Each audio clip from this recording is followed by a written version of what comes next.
Hello YouTube and welcome to an episode of KSP Shenanigans.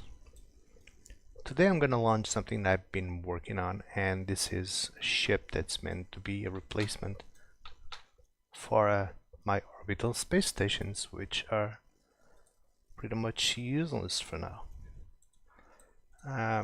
There are a bunch of tubes put together with docking ports. They have Kerbals on them and they are very wobbly. So in the beginning I was thinking about making a ring and upgrade the stations with a ring. I looked at a lot of designs online, lots of pictures, videos and stuff like that. Came up with a few ideas of my own that, probably not really my own ideas. So I made a ring, big, made of fuel tanks and stuff, and everything broke apart in the atmosphere, exploded and just disintegrated, or in space after being docked, or everything just got extremely wobbly. I didn't like the result, so I decided to, instead of sending a ring out to space, why not send a ring on a ship, and the ship and the ring are one. So I don't need a space station with a ring because I have a ship with a ring. If I want to move Kerbals around, I can. There's a lot of room for a lot of Kerbals. A space luxury hotel. So this thing has its own propulsion, of course. Has a lot of fuel and pretty much has nothing else but a lot of room for Kerbals. That's what I designed this ship for, just to get it up there. Be a transport, be a prison ship, be a luxury hotel, whatever. It doesn't have any cargo base. I have another model, ship model with cargo base. But all of these ships will be able to serve as tankers if necessary, just because they hold a whole lot of fuel on them. So this thing is not capable of reaching orbit on its own, so I'm going to use a third stage. It's powered by 4 mammoths. Just to give it a push up there. There's something wonky going on here with the fuel lines. Let me get that fixed really quick. Ugh.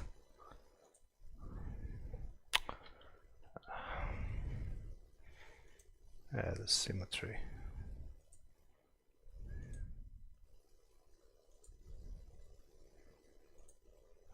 There. I kind of want things to drain evenly. Alright, so I built the ship using MK2 and MK3 parts extended mod, something like that. It's a really great mod, I just don't remember the name right now. Has a lot of awesome parts that I just I think they're essential to build good looking things, like the L junctions and the extra adapters, cupolas, things that we don't really have, like MK2 nose caps and things like that. And there's engines. I decided to go with the fulcrum for this specific ship just because it looks great. The fulcrum is not an overpowered engine in any way. It has the same stats as the Rhino. If we look here, 1000 kilonewtons, 340 ISP, 5365. Let's go down. 2340 ISP, 5365. The only difference is that this one has a much better vectoring range, which actually is good for this ship because this is a little big. I could get away with the rhinos, no problem. I tried the rhinos on the ship, they work very well. I can get them into orbit. But it's all a matter of visuals, and I like the way the fulcrums look on this ship. So it is what it is, right? Let's get this thing into orbit then. Let me flip it around. Launch from the runway. I haven't used a launch pad in a long time, by the way. It's like, I don't like building in the VAB.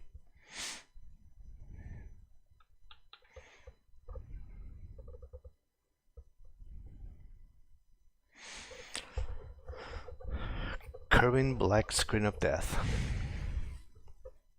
Alright, here we go. Toggle SAS. Control from the top. Full throttle. Lights on because lights are awesome and maybe the photons will help. Push it up and ignition.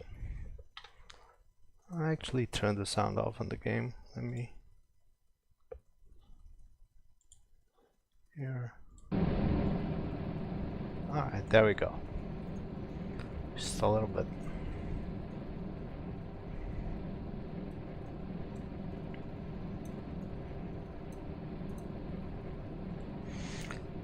So I've already done this a few times. It should be pretty much uneventful. It's pretty easy. It's been tested a lot. It's not gonna break, it's not going to explode, it's not gonna go out of control. It's really easy to control, by the way. Even with the not so aerodynamic profile. It still has a lot of push behind it. So it's not gonna go out of control. Unless I turn too early in the atmosphere. Then it's gonna get a bit tricky. But I'm going to wait until I'm like 20k up. So the first stage is empty. Parachutes, the couple. Make sure that the parachutes are deployed. And go back to the main ship. And now we wait.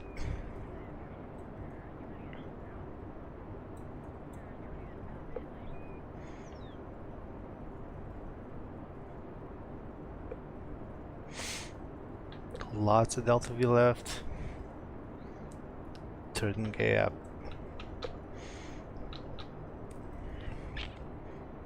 I already know that I have enough fuel to get into orbit, and no problem. I will not have enough fuel to do much else, but getting there, it's not going to be an issue. Unless I really screw it up, which it's going to be kind of difficult, because this is very easy. It's very easy to control.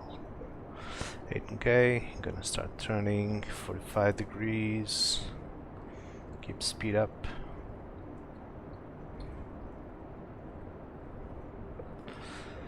Alright, just wait for the apoapsis.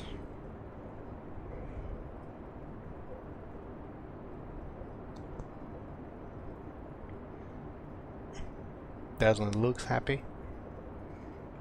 Oh, I got a big ship of my own. Oh, I'm going to space again. Nice, Desmond, nice. Enjoy. Excuse me.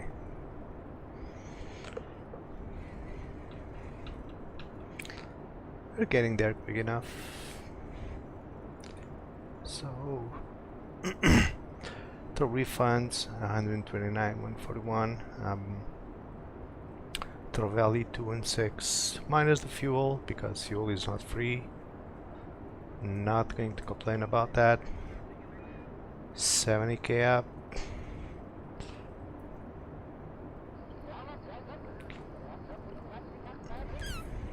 Turn to the horizon.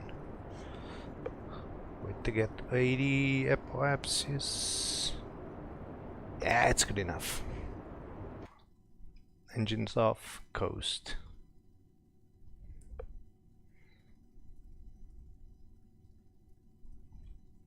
Ship's getting all wobbly because of physics. Alright. Throttle up a little bit. Let's keep going.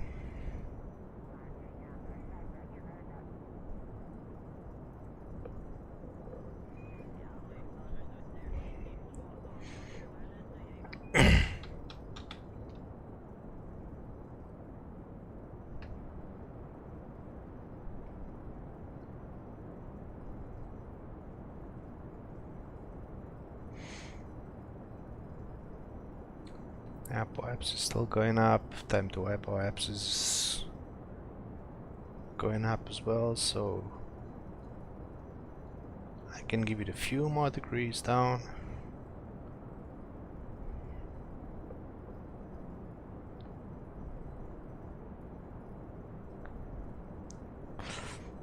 We're getting there.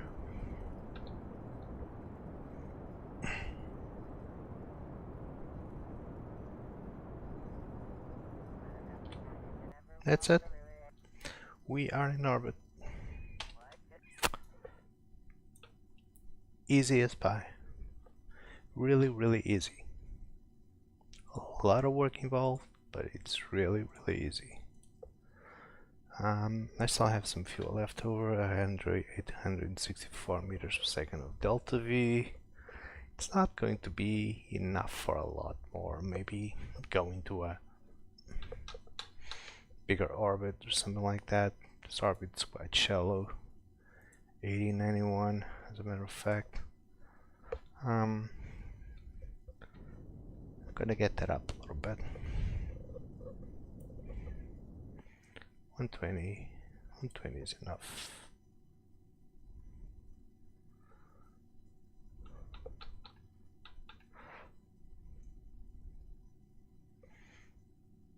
It's going to be a little easy to get an encounter if this ship is in a 120 orbit or something like that. I don't want to go too high. My SSTO doesn't really have a lot of fuel.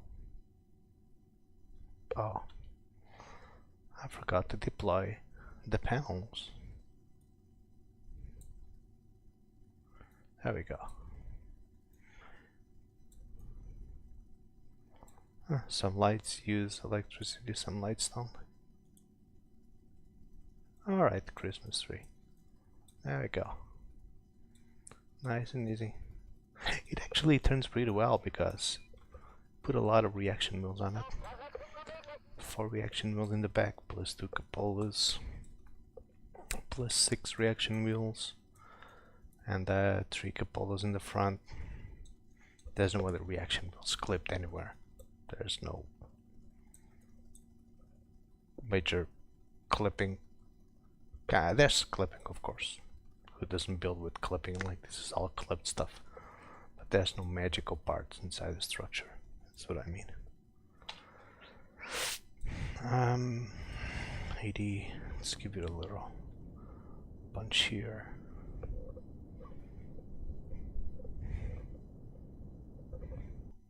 That's good enough. 120, 133, 123, 121. Alrighty. So, all looks good. We didn't explode. We didn't break apart.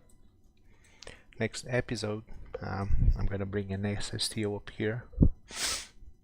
I'm not sure if I'm going to bring an orange tank or a Kubodana S3 14400, which is my goal for this class of ships because they hold a lot. They